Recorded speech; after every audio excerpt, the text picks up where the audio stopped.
would like to lead off?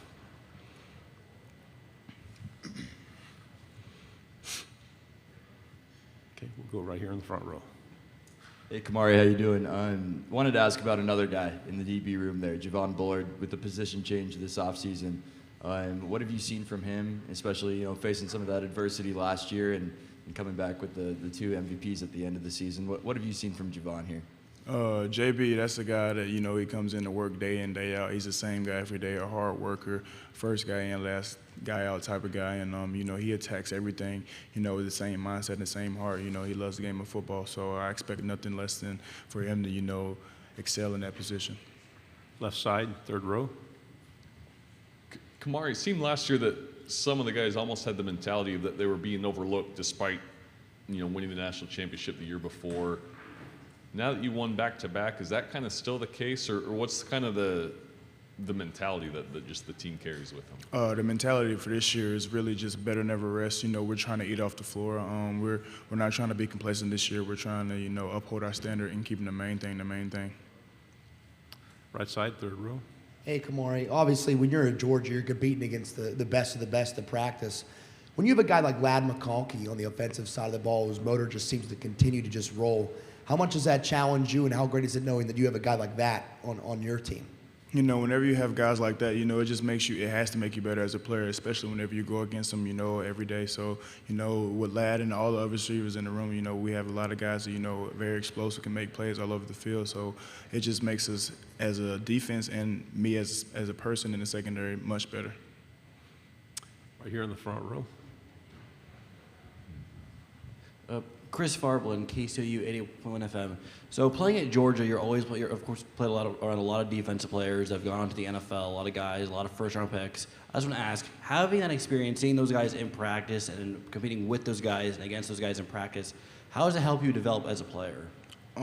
First coming in, you don't expect to see as much talent as you really see, but going over the years, it's just made me such a better player. I can say that I've grown, technically as a football player and as a man. Just going up against these guys, learning from the older guys, and then now trying to teach the younger guys what I've learned. Left side, fourth row. Dan Peck, ESPN 106.7 in Auburn. Stetson Bennett moving on. The passing game's going to have a new quarterback this year. What have you seen out of the offense this offseason, and what are you expecting from the Georgia passing attack this fall? I expect us to still be explosive. The offense is looking great. The quarterbacks, all three of those guys, they're three guys who are very composed, are really good at manning the offense and keeping up the standard. We'll stay back in the fourth row. What's it like going up against Brock in practice? It's great. I love competing at a high level, and I love, being able to go up against the best players in the country every day. It makes me better, and I'm sure it makes them better as well. But I really take pride in it, knowing that I'm competing up against some of the best players in the country every single day. Third row, left side. What's been the hardest part of having kind of a national championship season, and what do you anticipate, going for a third one that's going to be kind of some of the challenges? I would say, really one of the challenges would be just keeping our head down and just maintaining, a good work ethic and keeping the right mindset, attacking everything, the right way. Fourth row. Along those lines, a third straight national championship would be unprecedented in college football. Has there been a lot of talk around the program about the chance that you guys have to do something that's really never been done in the history of the sport? No, sir. We don't really focus on that. We just try to focus on, every day we come in, we try to get better at something, whether it's, trying to get stronger, faster, more conditioned. We just try and keep the main thing. We try and focus on the task at hand, and that's just trying to be the best version of ourselves that we can be. Front row. In this offseason, you guys brought in Dominic Lovett in the transfer portal, and Lovett had a big year at Mizzou last year. Between what you saw against him in the game last year and what you've seen in practice, how do you feel he's going to fit in this offense, and what role do you expect to see Lovett play this year? Dom is going to fit in the offense just fine. He's a great player. He works very hard. You can tell that he really loves the game of football. He enjoys being out there, and I enjoy, competing against him and watching them compete against some of the other guys, on the field as well. Front row. AP Stedham, AP and Kelly, as we see at syndicated radio.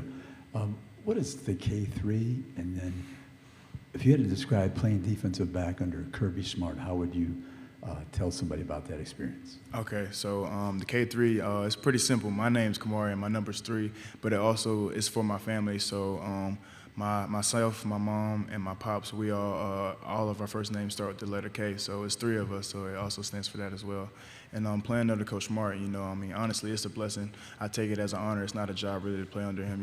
He played DB at Georgia, and he takes pride in it because he loves the university. So I mean, he just brings all that energy and passion to the meeting room, to the field every day. And, myself and other guys, we feed off that.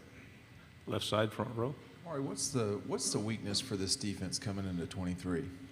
I would say some of the things that we should look out for is just trying to keep the right mindset. I think that as long as we keep the right mindset and just continue to stay connected and lean on each other, that we could be as great as we want to be. On the aisle, fourth row. Yeah, Stetson isn't the only change that's happened in Georgia this year. You also are now having Monken, obviously, in Baltimore in the NFL. What's it been like now under Mike going up against that offense every single day? Have you seen changes? Is there a lot of similarities? What's your thoughts on it overall? Overall, the offense is basically, it has a lot of the same similarities. It's the same, explosive run, pass offense, play action, all that. So, I mean, it's not many differences. Left side, second row. Hey, Kamari, Jeff Spiegel, ABC 3340 Birmingham. You played in Alabama's backyard. You went over to Georgia, to play with that program. How has what has transpired matched up with your dreams? I would say this is everything that I hope for and more, honestly. Coming into Georgia, I just wanted to, prove myself right and just to show that I could play at a high level in the SEC. And, just coming in and the way that Georgia's impacted me, both as a player and as a man, I couldn't really ask for much more. We have time for a final question. Is there anybody else?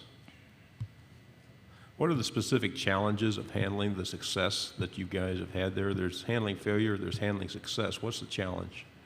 I would say, some of the challenges of handling success would be, just trying not to get too high whenever everything's going good, trying not to stay on a high horse, remembering the things that got you there to this point and, going back to that, doing the little things right, not taking anything for granted, not taking a rep or a day for granted, really.